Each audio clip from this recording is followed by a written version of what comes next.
What's going on, ladies and gentlemen and ladies? Welcome back to another brand new show. I'm eating so many chips, it's all over me. Anyways, the outspoken pansexual woke figure skater. She literally embarrassed herself in front of the world. We're going to have to talk about that. Dean the Great keeps trolling people and getting knocked out on live streams.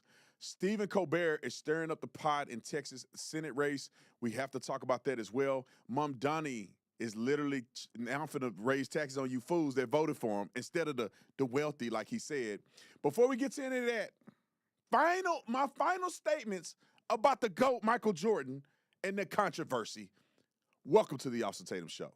If you don't believe that we are in a fight today, you're sleeping under a rock. If you get hit and you lay down and you cry and you fold up in the corner, definitely you will not win the fight. We show up to win. Our culture needs a lot of you young people in here to step up and stand out. There is nothing or no principality, power, division, devil can stop us when we're united. They can only get you when you're divided. When I see the American flag, I see us progressing to something that can be awesome and great. And if you don't plan on winning then, you might as well go home today. Gentlemen and ladies, welcome back to the Austin Tatum Show. I got a bunch of things I want to talk to you guys about. We got a bunch of incredible things on the show. First of all, I want to let you guys know, and I mentioned this before, that we are going to really do a better job at making our membership program the best membership program on YouTube. And it will start today. As soon as we start talking about our first stories, it's going to be members only able to comment on the live stream. If you're not a member and you want to comment, you can comment on the video that we re-upload after the live stream. But on the live stream, we're going to allow that to only be members so we can see your comments. We can engage with you on the comments, and we ain't got to worry about the fluff that's in some of these live streams. And then also, there's a post-show recap lounge that only members will be a part of. So after the show, it's going to end in 50 minutes. And then after that, we're going to have a recap. You know, you're going to hear all of my thoughts after I do the show, which is a lot of stuff. Believe it or not, I still talk after the show. And that's going to be for members only. So when that time happens, I'm going to warn you. I'm going to let you know, and you can join us, okay? I want to talk about Shenergy's website real quick. It is my energy drink company. Shenergy Day and Night is just absolutely phenomenal. I have not done an incredible job at explaining this to people. It's crazy because this is the best product on the market. And we finally got our website done professionally, and this is why I'm going to start telling you about it more, the interaction of it, explaining the nuances of the product and why it's better than everybody else is now available on the website. You can do your research, look it up, and order, okay? We had a tremendous amount of orders yesterday when I promoted this. Now, if you're not interested in order, at least go to the website, check it out, take a look at it. I'm very, very proud of this. So everybody that love me and appreciate me, just do me a favor. Even if you don't, you need it, but if you don't want it right now, or maybe you can't afford it at this moment, still go and visit the website and take a look at it and look at the masterpiece that was created by MBN. They're our marketing company, and they are incredible. So if you're looking for energy that's sustainable, you're looking for energy that's clean, look no further. Shenergy Day is the solution. If you struggle sleeping at night, Shenergy Night is the best solution on the market, money back guarantee. If you take it and it don't work for you, we'll get your money back and you go spend it somewhere else at with another company. All right. All the members are the only ones that can get in the chat right now. Let's get into this. Michael Jordan.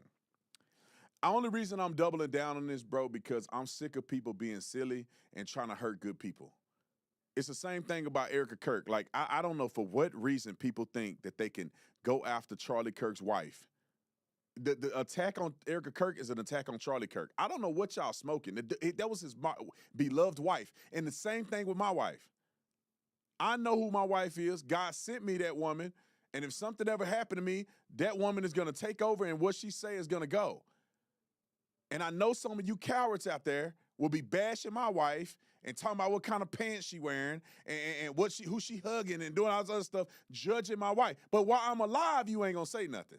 Anyway, let's get back to Michael Jordan. MJ, y'all said he was touching that little boy inappropriately. Now his daddy's out there. Shout out to Stephen A. Smith for interviewing him. This the boy daddy. How you gonna be more upset about Michael Jordan than the boy daddy?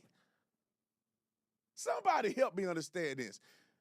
But just for you people on YouTube that's stuck on Stu Head, listen to his own father and his explanation about what Michael Jordan did, roll the clip. Is there anything that you'd like to say about the media backlash involving Michael Jordan celebrating with your family? Yeah, I mean, from my perspective, I've gotten to know Michael and his family very well over the years I've been here with 2311, and you know, I don't see what other people see when it comes to this. You know, for me, it's a huge moment. You know, this is the biggest moment of my career. It's a huge moment for my family and for his family, and I just, you know, I put that off to the side and just think about how think about the look on Yvette's face, and the whole family and his whole group when they got to Victory Lane 2, and just how happy and everybody was celebrating together. So, yeah, that's where I'm at with it. How you going to be more upset than that boy daddy? Let's look at the clip one more time. It was alleged that when his dad got dumped with the ice, a little bit of ice got on him. Michael Jordan was trying to get the ice out of the back of his pants or back his shirt or whatever you want to call it. Even if he wasn't. What are y'all talking about, bro? I don't understand that. I don't understand it, bro. The world is just gone stupid to me. Y'all really making a big deal out of this? I can't understand it. Y'all act like Michael Jordan walked in the crowd and some random kid was standing there and Michael Jordan decided to grab his booty or something. Michael Jordan know these people, bruh. Some people think, even if Michael Jordan know them, oh, you should never be able to touch. His daddy don't care. The little boy is having a good time. He's probably stage shocked because this is one of the biggest moments in Daytona 500 history. Y'all got to stop, and I'm going to keep going at you because y'all silly. And for everybody that understand and you got a reasonable mind, I love y'all. Thank y'all because I'm not alone. Have reasonable mind and decorum.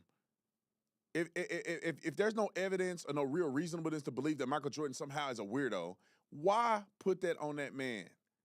Have enough respect for the GOAT that y'all not jumping to conclusions and make the man look bad. You still owe him an apology. I think you should sue some of y'all. All right, let's get the Mamdani. All right, Mamdani. This fool, y'all voted for him. That's what you get. That's what you get. We told y'all nut jobs from the very beginning. And we don't know how y'all haven't got at this point. Socialism don't work, and it ain't worked nowhere in history. Communism have killed more people than any other ideology to ever exist. It's godless societies ripping off somebody to lie about that you're going to pay somebody else to fill your own pockets. We told y'all that this fool ain't finna give you free groceries. Y'all going free transit. It ain't free. Nothing in life is free. Bro, when you get something free, it comes with a cost. Your freedom ain't free. Somebody had to die for you to be free. And y'all up here vote for this fool. Look at what he's saying now. He finna tax y'all. The wealthy was a ploy. I don't know how y'all didn't get that stupid to me. Roll the clip. I know that for those who have watched budget after budget, it is tempting to assume that we are engaging in the same dance as our predecessors. You are. Let me assure you, nothing about this is typical. Quit lying. That's why our solutions won't be either. There are two paths to bridge this gap. The first is the most sustainable and the fairest path. Time out. This is the path. Time out. Time out. No, it's not. That's why you giving a second path. Y'all stupid. But let him finish. Let him finish. Of ending the drain on our city and raising taxes on the richest New Yorkers and the most profitable corporations. The onus for resolving this crisis should not be placed on the backs of working and middle-class New Yorkers. If we do not fix this structural imbalance and do not heed the calls of New Yorkers to raise taxes on the wealthy, this crisis will not disappear. It will simply return, year after year, forcing harder and harsher choices each time. Oh, really? And if we do not go down the first path, the city will be forced down a second, more harmful path. Time out. The city will be forced to do what I always intended to do. I'm going to blame the rich folk And when that don't work, because it's never going to work, because you cannot raise taxes on the entire state, you idiot. You are the mayor of New York. You're not the mayor, or you're not the governor of the state of New York. What, like, we're going to be, they virtue said, we're going to be forced to do, no, you're going to be forced to do what you can. You can't tax these wealthy people, dummy. When has that ever worked in history? Come on, let him finish. Faced with no other choice, the city would have to exercise the only revenue lever fully within our own control. We would have to raise property taxes. We would also be forced to raid our reserves. To balance the budget as required by law, our preliminary budget takes the only path within our control, the second path. The options of the second path are the options of last resort, options that we will only employ if there is no other means of arriving at a balanced budget.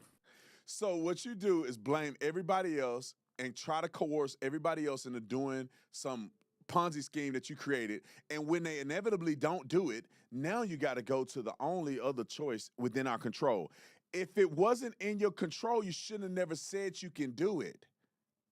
You knew it wasn't in your control when they elected you and when you were on the campaign trail. It was never in your control, and you were never going to be able to do it. All right, we got more. We got a bunch more. Come on, roll it. What's the next clip? Roll it. What we would rather do is ensure that they remain as they are so that the city can be on firm financial footing. However, in order to get to this point of closing the gap on both this fiscal year and the next fiscal year, we are forced to raid the rainy day fund, the retiree health benefits trust reserve, and to increase property taxes across these other years. Hold on, Shawty. Hold the front door. Go back to what he said. Did he say retirement? Did he say he's going to have to drain the reserve? You know, when your reserve is gone, there's nothing left. It's bankruptcy. So you're telling me that your objective now, because you couldn't do none of the stuff you said you're going to do, you got to go after the reserve, which was his plan the whole time. You're going to go after retirement, and you got to raise taxes. Show me where that affects billionaires and millionaires. Where? They don't have nothing to do with the reserve. They will leave the state. They will leave the city of New York. Retirement. Wealthy people aren't paying into state and local retirement. And then that's what y'all get. That's what y'all get. Come on. Fox has something good to say, too. Roll it. So let's break this down. Option one, number one, tax the wealthy. Raise the taxes already on corporations. We're already one of the most unattractive tax states in the country. Can only be approved by the state government. That's where Kathy Hochul comes in. But so does the legislature. Right. And the Governor Hochul has insisted she isn't in favor of that. But she's already given a little bit on child care, too. Yes. And what she's trying to do is the reasonable, sensible thing. But that's when he pivots and he says, OK, if you don't give me what I want, here's what I'm going to do. And this is what is distressing, because this ends up hurting the people, many of them, that he proposed that he would help with affordability, because these 3 million homes that are going to get hit with this real estate tax, these are not all millionaires. These are a lot of very normal people that will end up not being able to afford to live here. They will flee the city, and the problem gets worse. And they are already fleeing the city for Texas, and including major corporations like J.P. Morgan, believe it or not, has more people in Texas right now at their Dallas building than that mammoth building a few blocks from here, because it pays to move the people to Texas, where there is no state tax. And I just want to make the point, because you're bringing up a great point about businesses. That's why either of these options is a terrible option, and he needs to just abort and move on to something else. Because if you go with option one, which Hochul is fighting, more businesses will leave. He looks at businesses as a problem. He looks at renters. He also has a plan in place. He wants to freeze the rent. Look out for that. Extra measures that he could be doing if he has to go to a plan B. He says he's got to propose pulling $1.2 billion from the city's rainy day fund, which if you have debt, I didn't know you had a rainy day fund, and retire health care savings. What is that? I mean, you hurt the retirees. The rainy day fund, they do this all the time with the SPR. Joe Biden did it in an oil perspective, right? They would just drain down the SPR. It's there for emergencies. Things can happen. Hurricane Sandy. We had 9/11. I never want to see those things happen again. But that's what rainy day funds are for. And, of course, New York City's latest budget, $127 billion. Give you an idea. Florida has a $117 billion population, budget. Almost 3 times, and you've got a budget that's lower. How is it possible for a city to be spending this much? You know what his ploy is? I want y'all to be very clear about this. And then we're going to get to Kevin O'Leary and some others on. And I actually, Ana Navarro, the fake Mexican, she actually said something that made sense on TV. I don't know. I think she bumped her head somewhere before she got to work. But what Mamdani is doing, if y'all catch it, is he's using political leverage. He is going to turn New Yorkers against the governor. Because he's going to blame the governor and say, look, you made us raise taxes because you refused to raise taxes on the wealthy. That's exactly what he's going to do. And Kathy Hochul is going to have to make a decision. Do I want to run for re-election and not get elected? Or am I going to do the right thing and say, let the best man win? If they don't elect me, they don't elect me. I'm not raising taxes on the wealthy because they're going to continue to flee the state. You got to think there's state income tax. So the state needs income as well. And if they begin to push billionaires out, they won't get state income tax. Kathy Hochul has to focus on the entire state, not just the city of New York. And so once you begin to run the state, taxes down, the state finances down, it's only going to be relying on the city that's going to completely fail. Kevin O'Leary had something to say on CNN, roll the clip. This is bat poo-poo crazy, what he is proposing. And probably sometime next year, within 12 to 18 months, I will meet him in Miami and give him Real Estate Agent of the Year award. Because I'm not happy with what's happening. I can't get across the bridge anymore. I live in Miami Beach. Everybody from New York and New Jersey and Massachusetts is moving into my neighborhood. I'm pissed off. And this guy's just doing more of it. What he's proposing is beyond insane, but I love it. You are now, very I'm like everybody yourself. else. Listen, you guys live here. You're not paying your fair share. I don't live here. You've got to pay 110%. That's the right thing to do.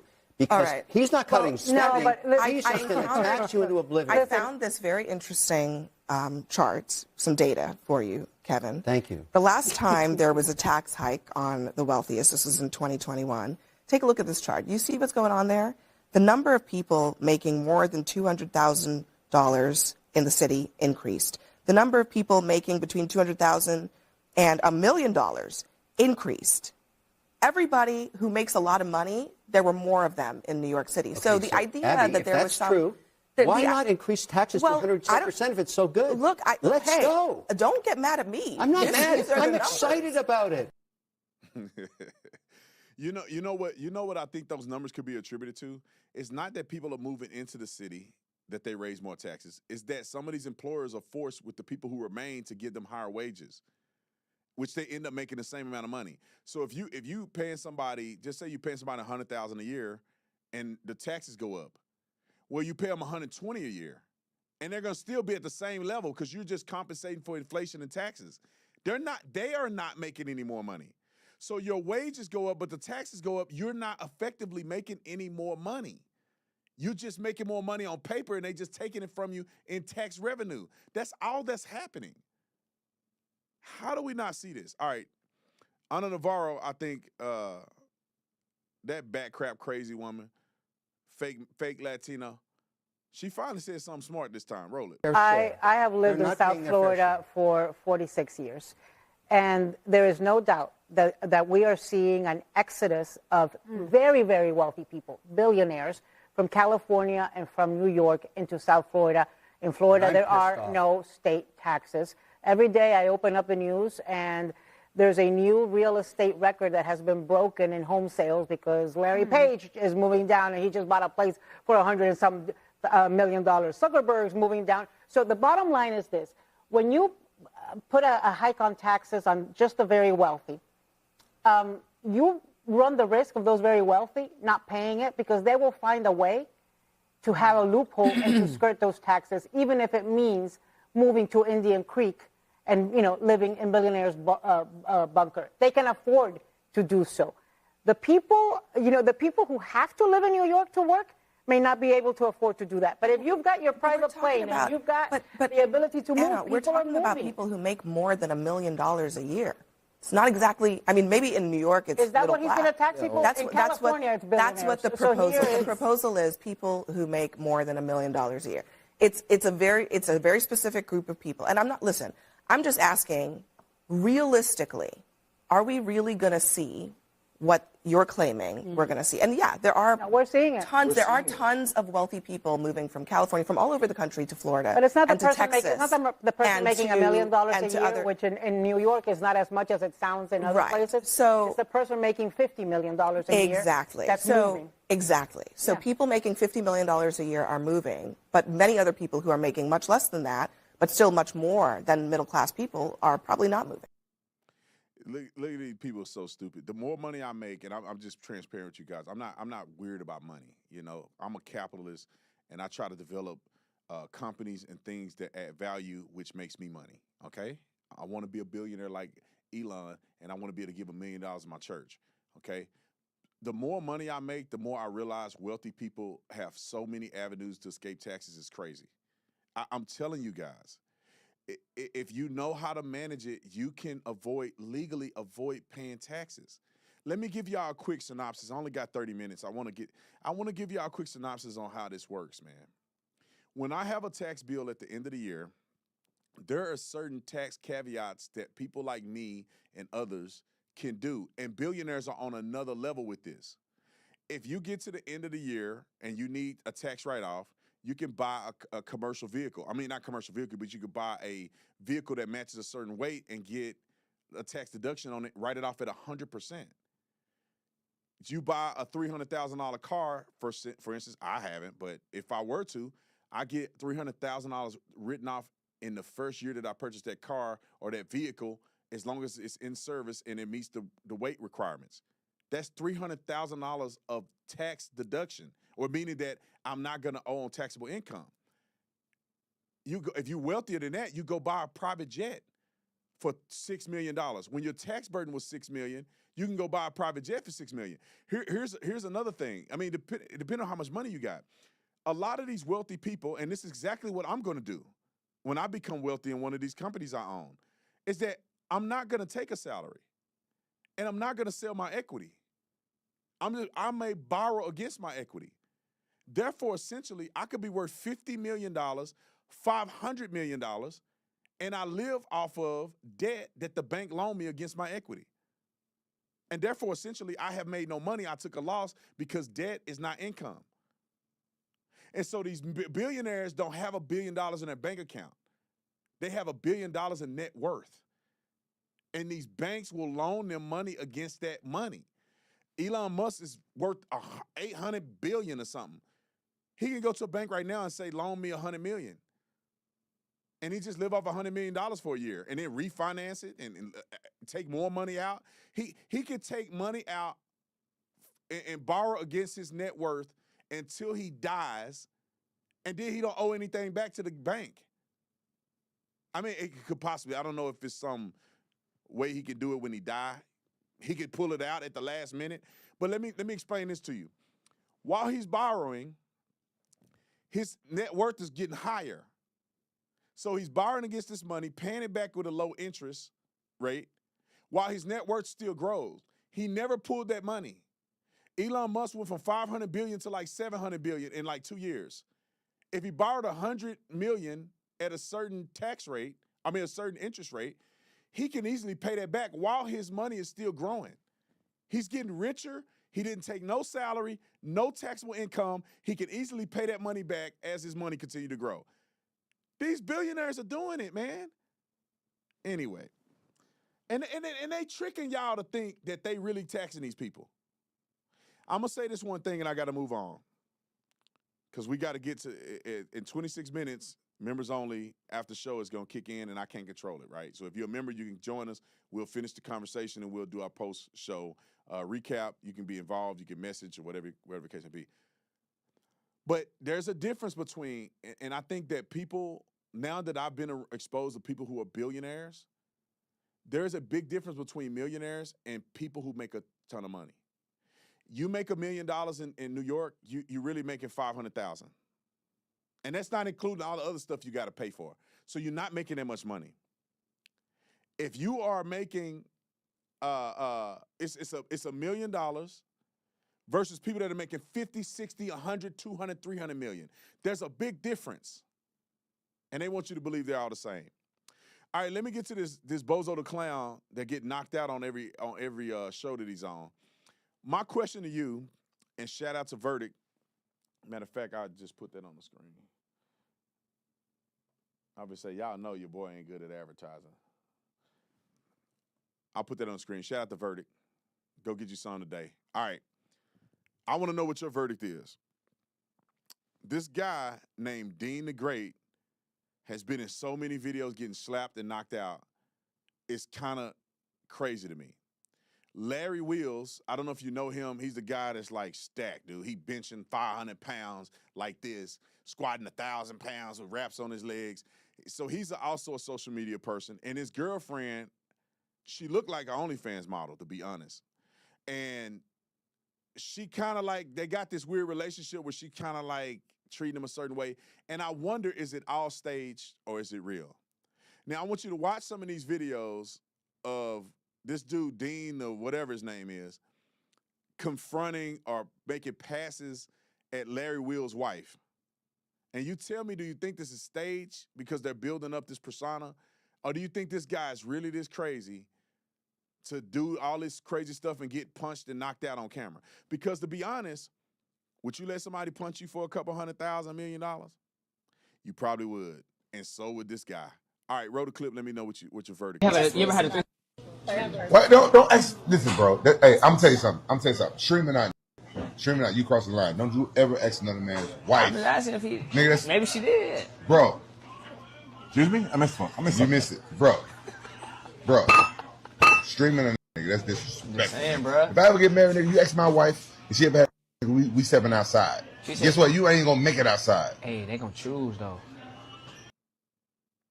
So you see how he's being disrespectful. He's talking about, ask his wife, did she have a trifecta? Y'all know what I'm talking about. All right, here's where he ends up confronting Larry Wheels, the big guy, and he gets slapped. Roll it. Can I get a hug? No, don't do. Oh, whoa. I know we're streaming this shit. No, hey, bro. Don't disrespect. Don't disrespect the king like that. You know why? She a queen though.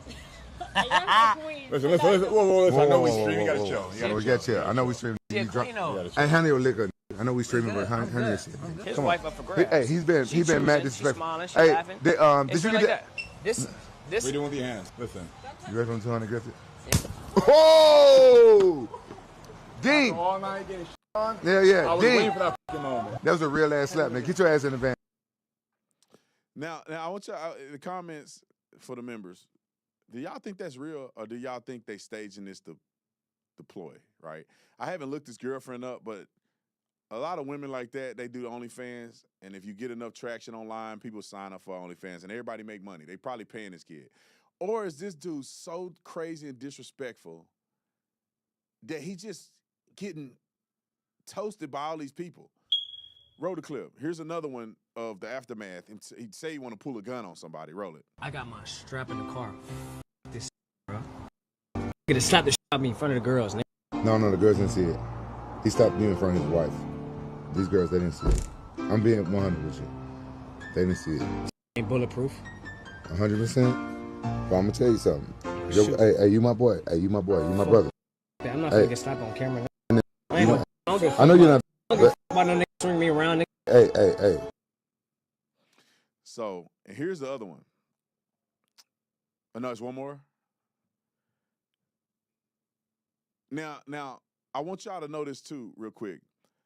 I actually met the guy that's in this video that ended up punching this guy.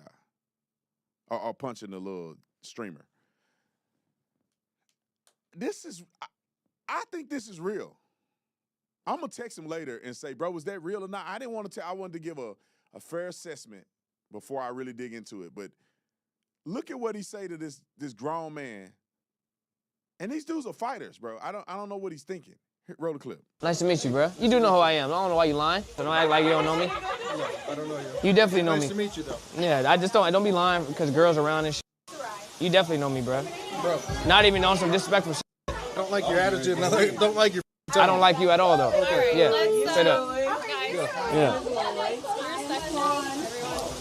Straight up. What? I said straight up. Are you the guy that got slapped on video? I did, but I'll slap the shit out you, though. Oh, you will? Yeah. Okay. I'm going to show you the inside of the house. No, I'll make you another clip. Don't do that. Seriously? Don't do that. Whoa. All right.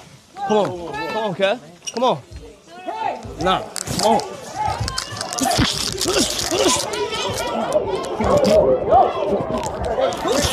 Nah, cut. Dean, chill. Man, he gonna sneak me. Dean, chill out. Man, Clay ain't finna sneak me. Chill. Chill, bro. Now, either this the craziest dude online or it's staged. What are we saying in the comments? Let me look at the comments real quick. I got 19 minutes. Let me look at the comments real quick. Y'all waited 1 second. I got to figure out what y'all saying about this. I don't even know if y'all even know who this dude is. Brandon, the chat seems to not be sure. They're conflicted whether this is real or fake. It's kind of up in the air. It's crazy to me. So it seems that the chat is conflicted. Yeah. Crazy to me. We shall see. We shall see at some later point. But I really am wondering if this dude is this weird. Hey, Brandon, can we watch the slap and the elbow one more time? We pulled them separately. Let's watch the slap and the elbow one more time, and you guys tell me what you think. You ready for him to get it? Oh! Do that. Whoa. That either both of them are real, right? He ain't resist. Normally they, in wrestling, they'll feint a little bit. They'll just go, Bro, he took it. We shall see. Stephen Colbert, 18. I got 18 minutes left. Stephen Colbert is deciding to be a nut job, and Jasmine Crockett actually called him out. Now the question is, this fake too? I mean, are they creating a controversy that don't exist to bring attention to the Texas election? Is that what they doing? Because this stuff don't make no sense, and people get sued for this all the time. And to think that Stephen Colbert would you wait till you see the clip, he would consciously decide that he's going to defy his network. As if the lawyers tell you to do something and you deny doing it, you can go to jail. I mean, you're not go to jail, but you can get fired. You get the whole company sued. Y'all tell me what you think. Roll the clip. Not one of my guests tonight. That's Texas State Representative James Tallarico. He was supposed to be here, but we were told in no uncertain terms by our network's lawyers, who called us directly, that we could not have him on the broadcast. Then I was told in some uncertain terms that not only could I not have him on, I could not mention me not having him on. And because my network clearly doesn't want us to talk about this, let's talk about this. You've probably heard. So, do y'all really think the lawyers told him he can't talk about it? He did it anyway? I don't think so. Roll the clip. You might have heard of this thing called the equal time rule, okay? It's an old FCC rule that applies only to radio and broadcast television, not cable or streaming, that says if a show has a candidate on during an election, they have to have all that candidate's opponents on as well. It's the FCC's most time-honored rule right after no nipples at the Super Bowl. There's long been an exception for this rule, an exception for news interviews and talk show interviews with politicians. Now, that's crucial. How else were voters supposed to know back in '92 that Bill Clinton sucked at saxophone? But on January 21st of this year, a letter was released by FCC chairman and smug bowling pin Brendan Carr. In this letter, Carr said he was thinking about dropping the exception for talk shows because he said some of them were motivated by partisan purposes. Well, sir, you're chairman of the FCC, so FCCU. Because I think...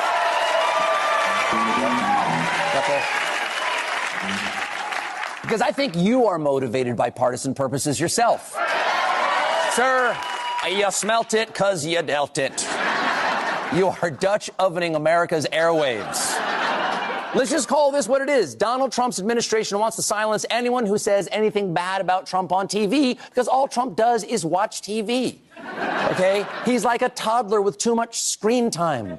He gets cranky and then drops a load in his diapers. So it's no surprise that two of the people most affected by this threat are me and my friend Jimmy Kimmel.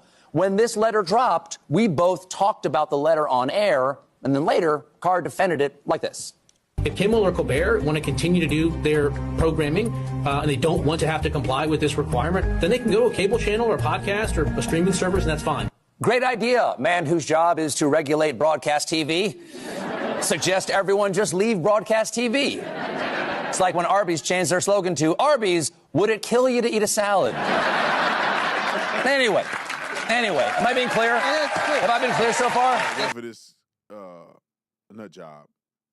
Essentially what he's saying is that the FCC has had a long-standing rule under every administration, and if he brings a candidate on, he also has to bring the other ones on. And he is doing all of this grandstanding just to say that he's going to do it on Rumble anyway, or on YouTube. It's not that, but he has to say Donald Trump is behind this. Where do you get the information that Donald Trump is behind this whatsoever? Jasmine Gettleberg Crockett actually said something smart today. Hell is freezing over today. Wrote a clip. We did receive information suggesting that the federal government did not shut down this segment, number one. That is my understanding, that the federal government didn't shut this down, and we will do an official statement once we get another official statement that we anticipate is going to be coming from Paramount. All right, so we will read what they say, and then we'll go from there. It is our understanding that Colbert, either Mr. Colbert or CBS, decided that they would schedule a hearing, and this was because of a fear that the FCC may say something to them, and that there may have been advice to just have me on, and then they could clear the issue. It was my understanding that someone somewhere decided we just don't want to do that, and instead we're going to just do it this way. So essentially what she said, and that word salad she gave, is that the network made it clear to Colbert that if you actually do it on the network, you're going to have to bring another candidate on. And if you decide to violate the long-standing FCC rule, then the FCC may come after you. So what did they tell him to do? I advise you to do this interview on another platform. Because if you don't, you're going to have to bring Jasmine Crockett and everybody else on. And what did he do? He essentially did exactly what they suggested that he do, but yet he grandstand and then bring Trump into it. Here's another clip of Jasmine Hairweave Crockett. Roll the clip. They name-checked you. I mean, they said this. The show was provided legal guidance that the broadcast could trigger the FCC equal time rule for two other candidates, including Congresswoman Jasmine Crockett. What do you make of that explanation? We actually received a phone call, and that was a little bit earlier today. And in that call, they explained that they actually told CBS that they could go ahead and move forward with the interview of James Tallarico. They just needed to offer me equal time. I did not get a request from the Colbert Show to go on. As you know, I've been on Colbert multiple times. And frankly, if we would have gotten an offer, that would have been great. But we're in the middle of early voting, so I'm kind of focused on being in running out of time. Enough with this woman. It's all very clear it was staged. Okay, now here's just a little bit of that interview with this guy named James, who is a snake oil salesman. The guy looked like a snake oil salesman. Put him on the screen. They all look the same. Snake oil salesman. He got the same PR person as Gavin Newsom and Mamdani. Wear this, talk like this, and say nothing. Roll the clip. It's not the first time you've caused some drama. FCC opening probe into The View after appearance by Tallarico. Do you mean to cause trouble? I think that Donald Trump is worried that we're about to flip Texas. Y'all remember Kamala Harris and then went on Colbert Show? How did she do in the election? You telling me that Donald Trump is worried that if you go on The View or Colbert Show that somehow you're going to get votes from people and win an election? Hillary Clinton did it, lost. Joe Biden, we know he lost, but they cheated. And then you go on to Kamala Harris. She did it. She was on all these popular shows. She had all the celebrities and lost. And you think Trump is wasting his time thinking about this little goofy dude from Texas going on Colbert Show that nobody's watching. Okay. Roll it. And Stephen, this is the party that ran against cancel culture. And now they're trying to control what we watch, what we say, what we read. And this is the most dangerous kind of cancel culture, the kind that comes from the top. They went after The View because I went on there. They went after Jimmy Kimmel for telling a joke they didn't like. They went after you for telling the truth about Paramount's bribe to Donald Trump. Corporate media executives are selling out the First Amendment to curry favor with corrupt politicians. And a threat to any of our First Amendment rights is a threat to all of our First Amendment rights. So I'm just to fact check you, my network said our cancellation was a purely financial decision. Got it. And I remain very grateful for the last 11 years. Now let me tell you something. You guys got to understand. His network probably said nothing of the nature. Very simply, they said, you can have them on, but if you have them on, you got to bring Jasmine Crockett on. Because the FCC can ding you. The FCC is not the First Amendment. There are regulations and guidelines to be broadcast over the air that's regulated. First Amendment is you talking on your own terms, on your own platforms. The First Amendment is not even protected on social media. Now, people argue that it should because it's the public domain, but it's not because private companies can have rules and regulations as to what you can and cannot say, and you signed it when you joined the program. So you can't argue that somebody's attacking the First Amendment because it's federally regulated speech online. For instance, you can't say certain words on television. There's only certain words you can use. Y'all don't cry about that. Oh, only when you think you can make a dig at Donald Trump.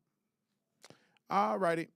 We got about 7 minutes. Let me get a couple more clips, and then we're going to switch over to the members-only after show. Roll it. Why do you think this year Texas is considered a possibility by Democrats? Well, I'm an eighth-generation Texan. My family has been in our state since it was Mexico. And across... So you're going to get deported, is what you're saying. Across the state, there is a backlash growing to the extremism and the corruption in our politics. And I have traveled every corner of Texas already, from El Paso to Beaumont, from Amarillo to Brownsville. And we've had thousands of Texans showing up to rally with us. And I can't tell you the number of people who come up to me at the end of these events and whisper, I'm not a Democrat, like it's some kind of secret. And we've recruited 14,000 volunteers who are out there doing the work all over our state. We have, this is one of the most exciting parts. We have shattered grassroots fundraising records, all without taking a dime from corporate PACs. And so this is really it's a people-powered movement to take back our state and take back our country. And I feel like we're building something really special in Texas, and clearly Donald Trump has taken note. Now, one of the things... Time out. One of the things... Donald Trump ain't mentioned nothing about this. What they talking about? Donald Trump probably have no idea. He don't run the FCC. There's people that are in the FCC that make the decisions on their own. Donald Trump is not in every agency trying to pick and choose what they do and do not do. The funny thing is, he said that in Texas, there's a growing frustration for corruption within the government. Mind you, Joe Biden has been in office at a longer period of time than Donald Trump has been in the last several years. We just got out of a Biden 4-year administration. Trump has only been in office for a year. Yo, we got 3 more years of this. So you're saying the growing distrust happened mostly under Joe Biden, if that's what you're saying. We see through you. Next clip, and then we're gonna roll it. There is a point to this craziness. They want us talking about furries and bathrooms, so we don't realize that they are picking our pockets, that they are closing our schools, they are gutting our health care, And they are raising taxes on all of us while they cut taxes for their billionaire donors. The culture wars are a smokescreen because the real fight in this country is not left versus right. It's top versus bottom. Just like a comment. Thank you, sir. Thanks so much for being here. Thanks for being the first guest to ever appear only on YouTube. I'm honored. I'm honored. Thank you. Representative James Tallarico, everybody. All right, I got something for y'all, and we got to get 4 minutes left. Imagine if a conservative did this, they'll cry racism. Stephen Colbert did not want to have a black woman on his show so bad and give her a platform so bad that he was willing to forego having it on his show to put it on YouTube only. The only caveat is that if you had it on your show, which you could have, you had to have Jasmine Crockett. But you racist white liberal, you don't want to give a black woman a platform. So you'd rather take it off the network and go to YouTube so you don't have to give a black woman a platform. You didn't call her, you didn't ask her, you don't want her to get any airtime because you want this white guy to win. God is my witness, if it was a Republican, that's what we would be talking about. But ladies and gentlemen, I'm running out of time. We have, I still want to talk about this ice skating doozy, this retarded girl, Amber Glenn. I'm glad that she lost her race. And we're running out of time, so we're going to have to go to the members only in about 3 minutes. And I want you to join me if you want to be a member and you want to watch the rest of the show. We're going to have a little recap, like a calm situation where the show is over. I'm going to give you my thoughts on the show, how I feel about the show, the things that I feel like I missed on the show. All of that will be on the show recap. But we probably jump into talking about this young lady. We probably have to do it in the after show. But I want to start it first, and then we'll switch over in about 3 minutes. But let's get her on real quick. This is the pansexual woke figure skater crying after she got 13th. All I can say is that what you get. And that 4 words, that's what you get. You should have been focused on your craft instead of running your mouth about Donald Trump in the United States of America, you commie. I'm glad you lost. I hope somebody else won in your place. I'm just being honest. Can I be honest? I'm not trying to be mean, and I'm just being honest. Okay? All right, before we go to the members only, I want to tell you guys about Verdict, the best bourbon I've ever had. We're also in restaurants. As soon as the bourbon is officially in a restaurant, because they already purchased it, it's getting delivered. As soon as it's officially there, I'm going to let you know which restaurant that they're in, and we're going to try to get this thing all over the country. But right now, because of the demand, we only can do it B2B, a couple restaurants that's going to be exclusive, and then we'll go from there. But if you're interested, if you're a bourbon drinker, I'm not telling you to go and drink the whole bottle, but you're a bourbon drinker, you like to sip on it every now and again, this is the best bourbon you will buy. You will never in your life find a bourbon this smooth, this flavorful, this full body for $59.99. You will never, I promise you. If you somehow do it, I'll give you your money back. There's the guilty and not guilty. The guilty is a straight bourbon, 6-year aged, and the not guilty is 6-year aged, but it's with the hint of brown sugar in it, and it's absolutely phenomenal to sip right over rocks. And also, you could take it and put it in an old fashioned. Let's get to a couple reviews. If you look at the reviews, you can see what people are thinking. Majority of these are 5 stars. I don't even think I had to go to the last page. There's 8 pages now. It was 6. And so the last page have some 4 stars on there. You can check it out and see what the 4 stars are saying. But most of the reviews are 5-star. Read it and then make the determination if you want to get it. You must be 21 and you must drink responsibly. Okay? So we got about a minute left. Thank you all for watching. Shout out to everybody. Let me know what you think. We'll do a poll or something about this. Let me know what you think of the members-only chat.